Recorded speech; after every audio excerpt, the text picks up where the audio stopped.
be a medium that was owned by the public. Right. And public domain, yeah. And yet it became this thing where all these greedy corporations were using the public to feed off the public to sell those rating numbers to advertisers. Well, a perfect example is, I'll use a station that I worked at here in town. And KHYL, as their call letters, they're licensed to the city of Auburn. And they haven't done anything in Auburn since they moved from Auburn, which was probably, what, like 20 years ago. But, you know, at the top of the hour, you'll hear KHYL, Auburn, Sacramento, or whatever. Define what you're doing for the city of Auburn, because that's your city of license. It used to be you had to keep in your public file what you did for your city of license. How did you represent the community? Right. Well, that doesn't exist anymore, does it?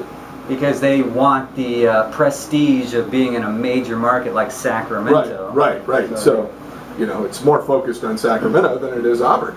Same thing with KSFM, Woodland, Sacramento. Woodland, what do they do for Woodland? They do absolutely nothing for Woodland other than saying the name of the city every hour. It must make the people of Woodland feel good that they get recognized once an hour. Hey Mom, did you hear they just said Woodland? You know what I think one of the tragedies of radio is that it got taken over by consultants, and I'm not sure that's true anymore, but for a while consultants decided what went on the radio. Right. Well, now what you have, and it's almost worse than consultants. Can you imagine a world where something is worse than a consultant? Not really. I know, it's really tough. Well, you have these companies like Clear Channel and Cumulus who have now hired these consultants, and they're company-wide, and they work for Cumulus and whatever. Let's say they work for the country format. So they tell every country station, you're going to play this song, you're going to play the new one by Tim McGraw and Carrie Underwood, but you're not going to add that song, even though that may be an artist who is from the local area or whatever. It might be a better song. Yeah, or it might be a song that relates more to that audience in that neck of the woods.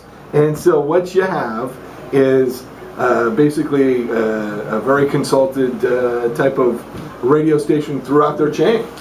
Basically, company. They slice and dice all the music and they chop it up into little squares, and they do that with the audience, basically with demographics.